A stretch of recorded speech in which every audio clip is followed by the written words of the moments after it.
Good morning, everyone. Lakshmi, you're all set. Namaste and pranams to respected elders, dear friends, brothers and sisters. On behalf of Revered Daji, Global Guide Heartfulness, it is our absolute delight to welcome one and all to the third day of Being Heartful Every Day, a 365-day offering by the Heartfulness Institute to develop a daily routine of doing the heartfulness practices and experiencing the qualities of the heart and seeing how we can express them in our day to day lives. So, what does being heartful mean to me, to each of us? This is a question that we can ask ourselves daily. How would the life of a heartful person look? Do we know of anyone like that if we think about it? What is it? What are the qualities in such a person who is heartful? If you can think of one person like that, what is it that makes you say that he or she is a heartful person? Well, I can certainly think of someone who is heartful to the very core, and that is my guide. The noble qualities that may come to one's mind when one thinks of what a heartful person looks like might be composure, calmness, compassion, clarity, and the list could go on. The heartfulness practices that are aided by a universal energy that we call yogic transmission or pranahuti enable these noble qualities to come in very naturally as we start practicing them. The three core qualities are those of meditation, rejuvenation, and inner connect or prayer. In these 365 days, we will be helping each other establish a routine, a daily routine of morning meditation, and we will be meeting together to do the universal prayer in the evening as well. We encourage everyone to make sure that they are able to do the inner rejuvenation practice in the evening on their own, possibly before we meet for the universal prayer, and of course, the inner connect at bedtime. The result will be absolutely transforming, as so many of us have already seen. So, as we are able to bring in automatism as we meet every day in these over the period of these 365 days, let us do some inspirational reading in the morning, a heartful activity that revolves around that specific quality that we are taking up this week. And as we know, day one is all about accept. Week one is all about acceptance. Thereafter, we meditate together and then we go through the practice of AEIOU and diary writing. I would like to mention here that those of us who would like to continue the meditation, even though we may need to bring it to a close here as we on live, can continue to do so. And the rest of us can then go about our day. So it is time to go into acceptance and do some inspirational reading, continuing our reading of the fifth principle from the User's Guide of Conscious Living by Revered Taji.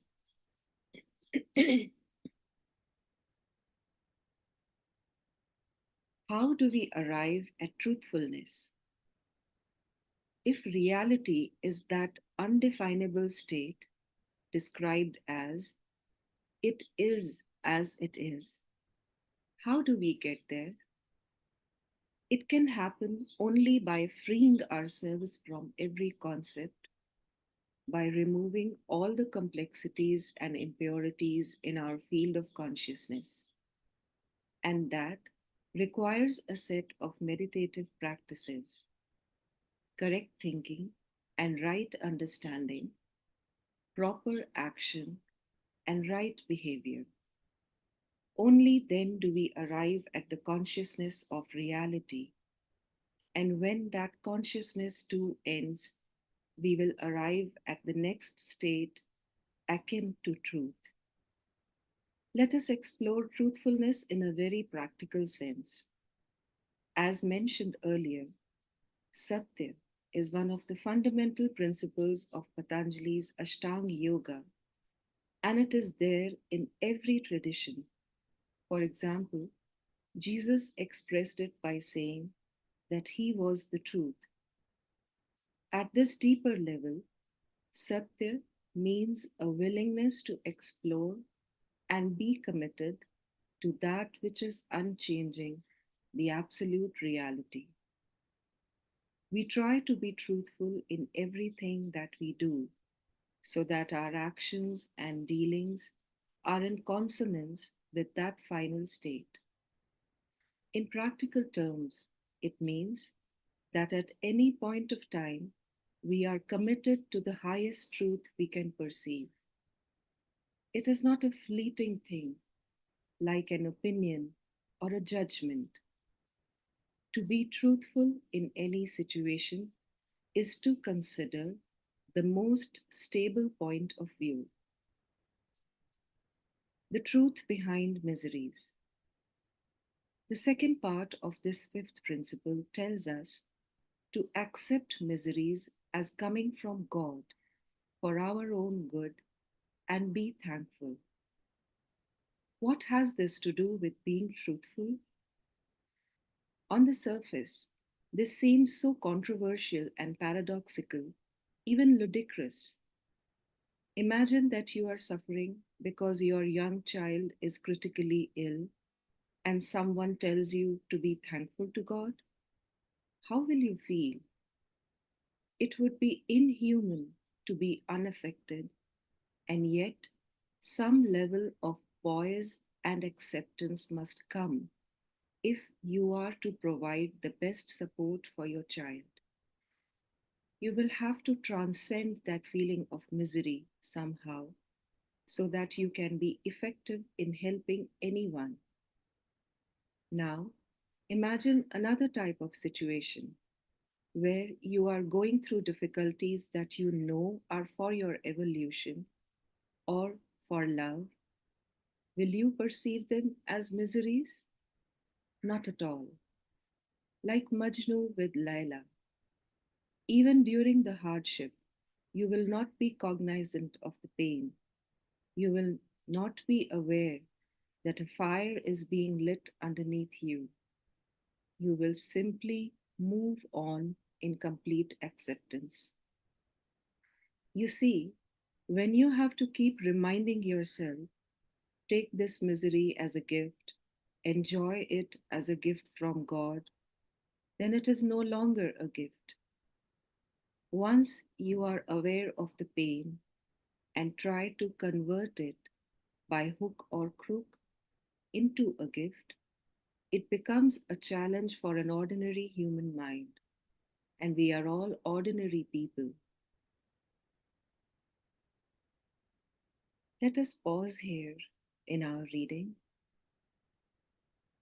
and try to see what is it that is being guided for us in terms of how to look at truth and how to look at miseries and why to even do so. With this, it is now time that we move into the next part of our morning routine, which is going a little further into trying to practice the quality of acceptance. Today is all about acceptance of mistakes. Which one of us has never made a mistake? We all have. So, how do we do the practice of acceptance of a mistake? That is today's heartful activity and day three, acceptance of mistakes. As a first step, Let us do a little assessment. Let us reflect and note in our diary a recent situation where we think we made a mistake. Why do we think that it was a mistake? We recommend that everyone do this heartful activity at some point during the day today, which where we have a little time to sit and reflect and make a note in our diaries. The second step is accept. Let us attempt to gently take responsibility for the mistake without passing blame or externalizing the situation. Accept oneself for having made this mistake. Quietly spend a few minutes in remorse, avoiding self judgments, and consider how we might respond differently the next time. Let us make a subtle but firm resolve to respond differently in future and thereby not repeat the mistake. In the third step, where we can act or express the quality of acceptance, if there is someone who we may have hurt or affected in the above incident, and it makes us feel comfortable and we think it to be appropriate, let us make this step of apologizing to that person. Each day, as we will do this heartful activity, we will find that we move a step further in deepening that quality of acceptance within ourselves. With this now, let us just take a pause and be thankful for the guidance we have received on acceptance today. Let us feel the gratitude in our heart.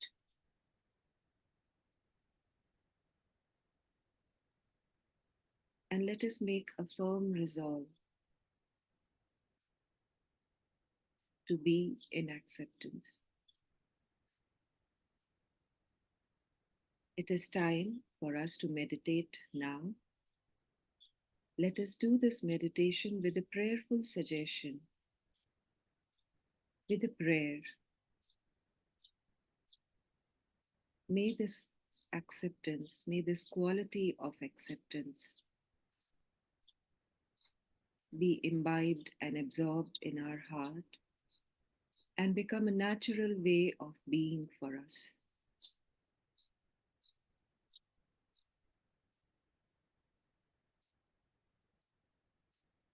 Let us make sure that we don't have any devices to distract us around, and let us sit in a quiet and comfortable place and prepare ourselves in our heart to meditate together.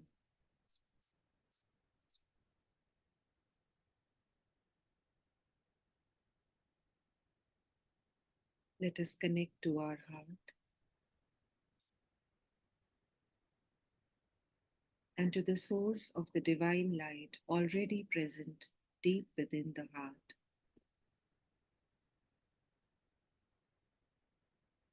The source is attracting us from within, and we are going deeper into the source.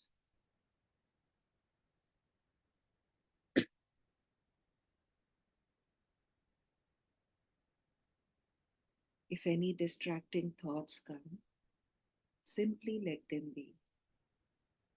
Remind yourself that you are meditating on the source of the light in the heart and gently bring your awareness back to the heart.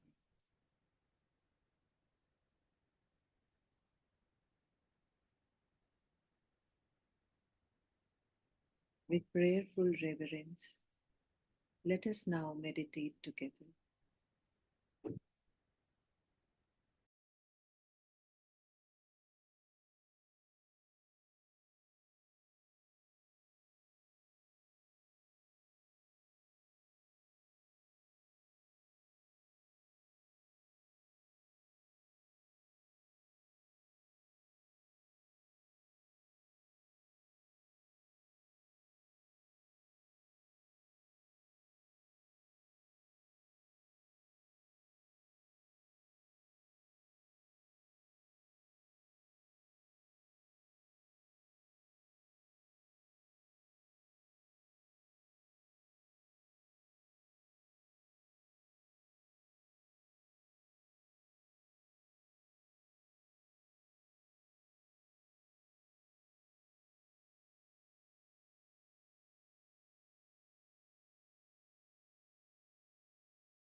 Let us continue to remain absorbed for a few moments.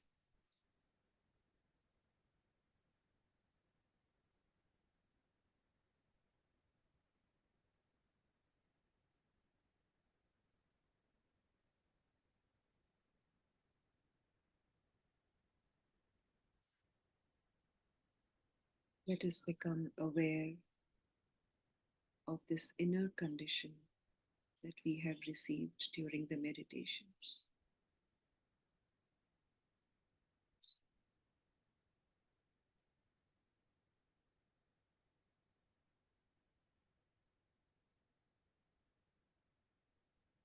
Just become aware of this condition and feel it at the mental, physical, emotional, and spiritual levels.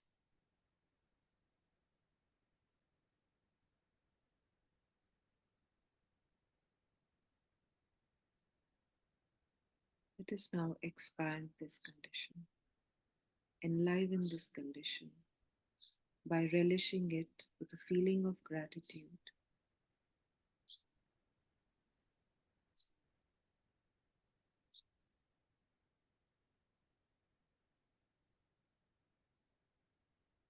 Let us make a suggestion that this condition is being absorbed into every cell of our body, every part, the subtle being.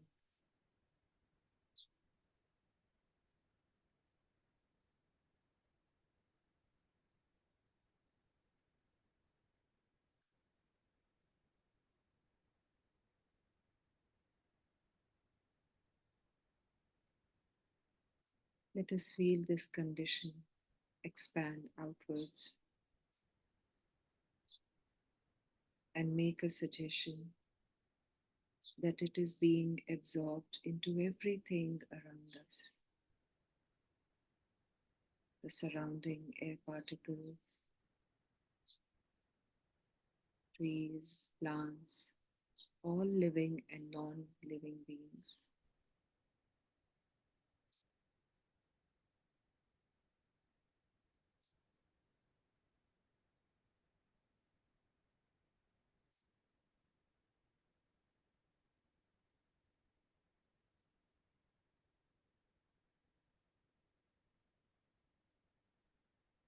Let us now make a suggestion that we are dissolving into the condition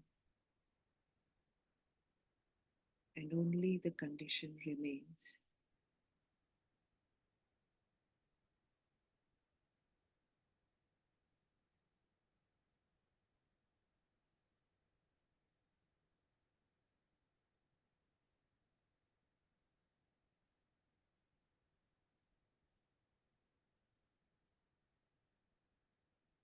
If we feel we are ready to open our eyes,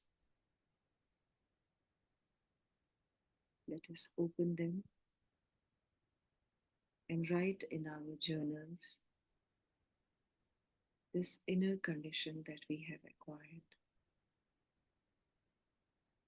Let us try and put a name to the feeling, to the condition, and also write any inspiration that we may have received during the meditation.